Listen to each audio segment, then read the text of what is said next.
ఫిబ్రవరి 10, 2024 MCPI ఆఫీసులో బహుజన వామపక్షాల joint action committee Telangana ఆధ్వర్యంలో సమావేశం నిర్వహించారు. ఈ సందర్భంగా బీజేపీ ప్రభుత్వానికి వ్యతిరేకంగా నినాదాలు చేస్తూ బీజేపీ ప్రభుత్వాన్ని గద్దెదించాలని నిర్ణయించుకున్నారు. చేస్తున్నటువంటి మోడీ ప్రభుత్వాన్ని, భారతీయ జనతా పార్టీ యొక్క ప్రభుత్వాన్ని పూర్తి స్థాయిలో ఎండగట్టే విధంగా గ్రామీణ ప్రాంతం నుండి పట్టణ ప్రాంతం వరకు కార్మికులు, కర్షకులు అన్ని కులాలకు, మతాలకు అతీతంగా కార్మిక లోకం మొత్తం కూడా ఏకమై ఉదాహరణకు జరిగేటువంటి దేశ సమ్మెని పార్టీలకు అతీతంగా అనుబంధ సంఘాలు ఉన్నటువంటి ప్రతి ప్రభుత్వంలో కూడా ఒక్కొక్క పార్టీకి ఒక్కొక్క ట్రేడ్ యూనియన్ అనుబంధ సంఘం ఉండి జరుగుతున్నటువంటి నేపథ్యంలో మా Telangana federation of trade union మాత్రం ఇండిపెండెంట్ ఆర్గనైజేషన్గా కార్మికుల కోసమే, తెలంగాణ రాష్ట్రం కోసం ఏర్పడుతున్నటువంటి తెలంగాణ రాష్ట్ర ఉద్యమంలో ఏర్పాటు చేసుకున్నటువంటి Telangana federation of trade union ప్రతి కార్యక్రమంలో యావత్ భారతదేశంలో ఎప్పుడు సమ్మెలకు పిలిపించిన కార్మిక కర్షకుల కోసం పనిచేస్తున్నటువంటి నేపథ్యంలో మేము ఏ పార్టీ కూడా అనుబంధం లేకుండా కార్మిక పక్షపాతిగా నేను అధ్యక్షవర్గంగా, ఆ ప్రధాన కార్యదర్శి ఎంపీ ఖలీల్గా, ఆ బీజీలో ప్రెసిడెంట్ రాష్ట్ర అధ్యక్షులుగా డాక్టర్ యాదగిరి గారు మేమందరం పనిచేసి తెలంగాణ రాష్ట్రంలో ఆరోగ్య తెలంగాణ రాష్ట్ర సాధారణ పరిస్థితుల్లో పనిచేస్తాం. దాని తర్వాత 10 సంవత్సరాలు ఐకేపీ కావచ్చు, బీబీఐఎల్ కావచ్చు, స్కూల్ స్వీపర్ల విషయంలో కావచ్చు, స్కూల్ స్వీపర్ల విషయంలో మా రాష్ట్ర అధ్యక్షుడు గడ్డాన చాలామంది అంటే అనార్గనైజ్డ్ సెక్టర్కి సంబంధించినటువంటి అన్ని యూనియన్లు కూడా పూర్తి స్థాయిలో ప్రభుత్వాన్ని ఒప్పించి చాలా విషయాల్లో మేము కొత్తమైన పిఎఫ్టీ ఆధ్వర్యంలో పనిచేస్తున్నాం. అదేవిధంగా ఈరోజు కూడా మళ్ళీ మీకు బహుజన సామాజిక ఉద్యమాలు జరుగుతున్నటువంటి నేపథ్యంలో ఎక్కడ కూడా మేము ఇక్కడ ఉన్నటువంటి రాష్ట్ర ప్రభుత్వాలు కానీ, మనలో ఉన్నటువంటి రాష్ట్ర ప్రభుత్వాలు కానీ, కేంద్ర ప్రభుత్వ విధానాల విషయంలో కానీ ఇండిపెండెంట్గా మేము పోరాటం తీసుకుంటూ వస్తున్నాము. ఇప్పుడు కూడా మళ్ళీ ఒకసారి మీకు సభాముఖంగా Telangana federation of trade union నుండి పూర్తి స్థాయిలో ఆహ్వానిస్తూ మీరు చేసేటువంటి నిర్వహించేటువంటి ఏ కార్యక్రమం ప్రతి కార్యక్రమంలో మా Telangana federation of trade union మీకు కార్మికుల కోసం అండగా ఉంటుకుంటూ మేము పనిచేస్తామని మీకు సభాముఖంగా మాటిస్తూ ఫిబ్రవరి 10వ తారీఖు నుంచి జరిగేటువంటి దేశవ్యాప్త సభలో మనందరం కలిసి పెద్ద ఎత్తున కార్యక్రమాన్ని విజయవంతం చేసే దాంట్లో పనిచేద్దామని ఆశిస్తూ జయ భారత్, జయ కార్మికులు.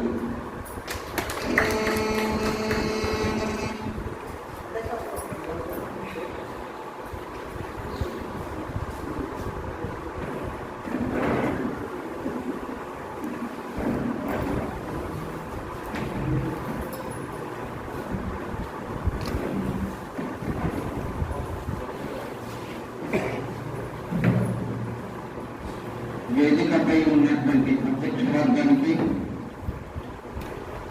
మరియు వివిధ కార్మిక సంఘ నేతలకి మరియు సదస్సుకి విచ్చేసినటువంటి రాష్ట్ర నలుమూలల నుండి విచ్చేసినటువంటి కార్మికులకి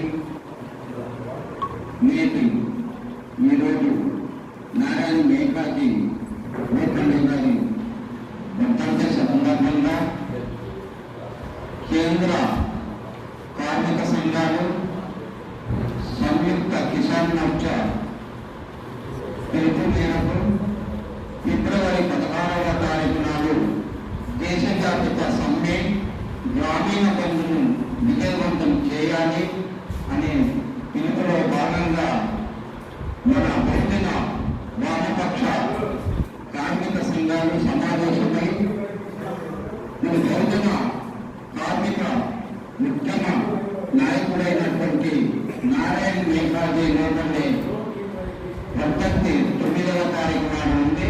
ఆ రోజున వారి వర్ధంతి సందర్భంగా సదస్సు నిర్వహించుకోవాలని నిర్ణయించడం జరిగింది. దాంట్లో భాగంగా ఈరోజు ఈ సదస్సును నిర్వహించుకోవడం అనేది జరుగుతాము.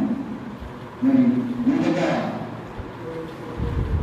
జాతీయ నారాయణ మేఘాజీ గోపన్న గారికి శ్రద్ధాంజలి ఘటిస్తూ వారు ముంబైలోని థానే పట్టణంలో జన్మించి అక్కడ బాంబే పట్టణ పరిసర ప్రాంతాల్లో ఉన్నటువంటి టెక్స్టైల్ మిల్స్లలో పనిచేస్తూ ఆనాడు ఆ మిల్సులలో పరిశ్రమలలో కార్మికులు ఎదుర్కొంటున్నటువంటి అనేక సమస్యలపై స్పందించి మరి ఆనాడు కార్మికులకు పరిశ్రమ యజమానులు 10 గంటలతో నిమిత్తం లేకుండా ఉదయం నుంచి రాత్రి వరకు పనిచేస్తున్నటువంటి తరుణంలో వారు ఆలోచించి ఏనాడు కూడా నెలల తరబడి కంటిన్యూగా పనిచేస్తున్నటువంటి సందర్భాన్ని గ్రహించి వారు నారాయణ మేఘాజీ గారు 8 గంటల పనిదినం ఉండాలి, ముఖ్యంగా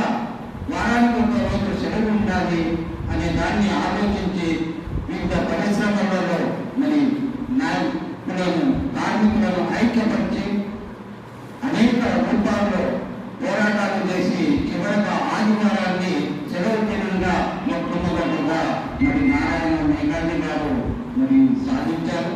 ఆనాటి నుండి ఈనాటి వరకు కూడా ఆదివారాన్ని సెలవు దినంగా కార్మికులు పొందుతున్నటువంటి విషయాన్ని మనం గమనిస్తాం.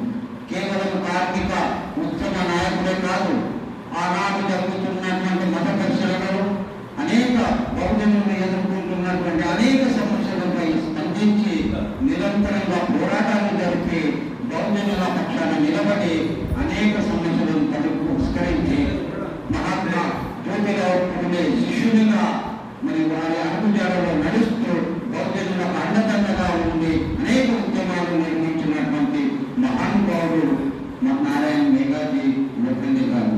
వారు అమరులైన తర్వాత ఆనాటి ప్రభుత్వం మరి ఒక పోస్టల్ స్టాంపును కూడా విడుదల చేయడం, ఆనాడు జరిగిన ముస్లిం హిందువుల అల్లర్లలో అనేక చర్చలు జరిపి శాంతిని పెంచినటువంటి కార్యక్రమం మరి రావుతూరని అప్పటి ఇంగ్లీష్ ఇండియన్ గవర్నమెంట్ విడుదల కూడా ఇవ్వడం అనేది ఆనాటి మరి అలాంటి మహోన్నతమైనటువంటి వ్యక్తిని ఈనాటి కార్మికులు కానీ కార్మిక సంఘాలు కానీ మర్చిపోతున్నటువంటి కారణం దాన్ని బహుజన వామపక్ష పార్టీలు అయినటువంటి మనము ఉంటుంది ఆయన పేరును స్మరించుకుంటూ ఉద్యమాల్లో కార్మికులకు వారు చేసిన సేవలను తెలియజేయాలనే ఉద్దేశంతో ఈ రోజు ఈ సదస్సును నిర్వహించుకోవడం అనేది జరుగుతూ ఉంటుంది. మరి వారికి శ్రద్ధాంజలి పట్టిస్తూ ఈనాడు 16వ ఫిబ్రవరిన జరిగే దేశవ్యాప్త సమ్మె గ్రామీణ బంధును విజయవంతం చేయాల్సినటువంటి అవసరం కూడా మన బహుజన కార్మిక సంఘాల పైన ఉంది. దాన్ని విజయవంతం చేయడం గురించే ఇక్కడ ఉన్నటువంటి వివిధ కార్మిక సంఘాలు నేతలు చర్చించుకొని మరి ఆ సమ్మెను విజయవంతం చేయాలని పిలుపునివ్వడం జరిగింది. మరి ఈనాడు గత 10 సంవత్సరాల నుండి దేశాన్ని పాలిస్తున్నటువంటి కేంద్ర బీజేపీ ప్రభుత్వం ఎన్నికల ముందు ఇచ్చినటువంటి అనేక వాగ్దానాలను మైమరిచి కేవలం స్వదేశీ విదేశీ కార్పొరేట్ శక్తులకు అండగా నిలబడి ధ్యేయంగా పెట్టుకొని ఆనాడు ఇచ్చినటువంటి హామీలన్నీ కూడా తుంగలో తొక్కినటువంటి వైనాన్ని మనం గమనిస్తాం. అత్యధిక ఆయక అని ఎన్నో ప్రకల్పాలు పలికి చివరికి కచ్చతిని తీసుకొచ్చినటువంటి ఈ బీజేపీ మతోన్మాద ప్రభుత్వాన్ని గంటదిక్కడమే ముఖ్య ధ్యేయంగా మనం పనిచేయాల్సినటువంటి అవసరం ఉంది. కామ్రేడ్ నారాయణ మేఘాజీ లోఖండే 125వ వర్ధంతి సందర్భంగా ఈ ఫిబ్రవరిన జరిగేటువంటి సార్వత్రిక సమ్మెను మనకు స్వతంత్ర రాజ్యంలో బానిస వ్యవస్థ, అంటరాని వ్యవస్థ ఇవన్నీ విషయాలు మనకు తెలుసు. స్వతంత్రం వచ్చిన తర్వాత రాజ్యాంగం ద్వారానే మనకు ఈ భారత సమాజానికి హక్కులు వచ్చినటువంటి పరిస్థితి. దాంట్లో ప్రధానంగా ప్రాథమిక హక్కుల్లో పని హక్కు అనేటువంటిది మనకు పని హక్కు. ఈ పని హక్కును ఈరోజు కేంద్ర ప్రభుత్వం కార్మికుల యొక్క హక్కును, పని హక్కును, కార్మికుల యొక్క హక్కును ఈరోజు సంస్థ ప్రజల హక్కును నిర్వీర్యం చేసేటువంటి పద్ధతుల్లో ఈరోజు ఈ 44 చట్టాలను పూర్ణ రూపంలో మార్చేటువంటి పద్ధతి ఏదైతుందో అది మనకు కళ్ళకు కొట్టొచ్చినట్టు కనిపిస్తున్నటువంటి విషయం.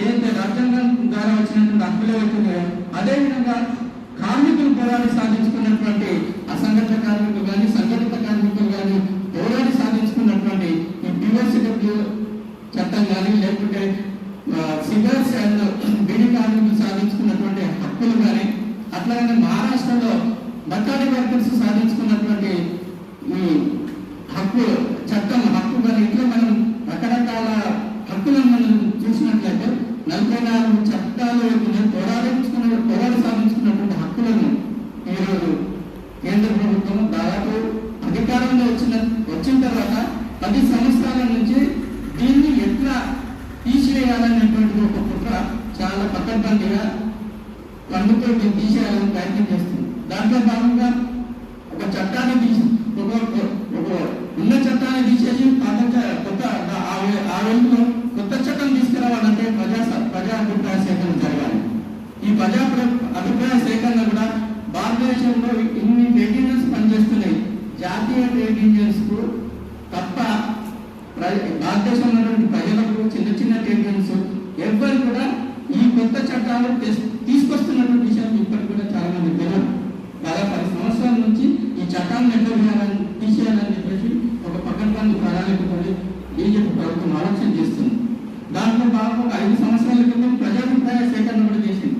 దాంట్లో భారతదేశంలో చాలా చోట్ల అన్ని రాష్ట్రాలు తిరిగి ప్రజాభిప్రాయ సేకరణ ఆయా రాష్ట్ర ప్రభుత్వాలకు తప్ప ఎక్కడ కూడా ఏ ట్రేడ్ యూనియన్స్ ఇన్ఫర్మేషన్ లేకుండా కూడా ఈ ప్రజాభిప్రాయ సేకరణ ఓపెన్గా చాలా దుర్మార్గంగా వాళ్ళు చేయాల్సినటువంటి పనిని పకడ్బందీగా ఓపెన్గా ప్రజలకు వ్యతిరేకంగా చేస్తున్నటువంటి పరిస్థితి ఉంది. అట్లా ఆంధ్రప్రదేశ్లో వాళ్ళు ఒక డేటు ప్రజాభిప్రాయ సేకరణకు డేటు ప్రకటించి అక్కడ పోతే దాంట్లో ఆ కమిటీలో ఉన్నటువంటి ముఖ్యమైనటువంటి వ్యక్తి ఆంధ్రప్రదేశ్లో ప్రజాభిప్రాయ సేకరణకు ఈ 4 కోట్లు ప్రజలకు ఈ 44 చట్టాలను 4 కోట్లుగా మార్చొచ్చు అని చెప్పేసి ప్రజాభిప్రాయ సేకరణ కోసం వచ్చి ఆంధ్రప్రదేశ్లో పలానా హోటల్లో ఉండాలని తెలిసిన వెంటనే ఆంధ్రప్రదేశ్ వ్యవసాయ విధాన యూనియన్ నాయకుడు వెళ్ళి అక్కడ మీరు పలానా దానికోసం వచ్చింది అంట కదా అని చెప్పేసి అంటే వాళ్ళు దాన్ని మేము ప్రజాభిప్రాయ సేకరణ కోసం రాలేదు, క్యాజువల్గా వచ్చినామని చెప్పేసి అబద్ధంగా చెప్పి ప్రజాభిప్రాయ సేకరణ ఆంధ్రప్రదేశ్లో కూడా చేసినటువంటి పరిస్థితి. ఇట్లా బీజేపీ ప్రభుత్వము వాళ్ళు ఏం చేయాలనుకుంటుందో అది చాలా పకడ్బందీగా ప్రజలకు విరుద్ధంగా కార్మికులకు విరుద్ధంగా ఈరోజు వాళ్ళ ఆలోచనను భారతదేశంలో అమలు చేసుకుంటూ పోతున్నటువంటి పరిస్థితి ఉంది. ఈ సందర్భంలో నిజంగా కూడా జాతీయ ట్రేడ్ యూనియన్స్, రాష్ట్ర స్థాయిలో పనిచేస్తున్నటువంటి ట్రేడ్ యూనియన్స్, అనేక సంఘాలు ఐక్యమై ఈ విధానాలకు వ్యతిరేకంగా పోరాడడానికి ముందుకు రావడం అనేటువంటిది చాలా సంతోషకరమైనటువంటి విషయం. ఇది మంచి శుభసూచకము. ఇదే రేపు బీజేపీ ప్రభుత్వం గద్దెదించడానికి కూడా అదే ఒక పటిమతోని ఆలోచనలతోని పట్టుదలతోని మనం పనిచేసినప్పుడే మళ్ళీ తిరిగి బీజేపీ ప్రభుత్వం ఎన్నికల్లో రాకుండా మనం ఇదే స్ఫూర్తితో పనిచేసినట్లయితేనే తిరిగి ఈ చట్టాలను అమలు ఈ 4 కోట్లు ఈ 44 చట్టాలను సాధించుకోవడం సాధ్యమే.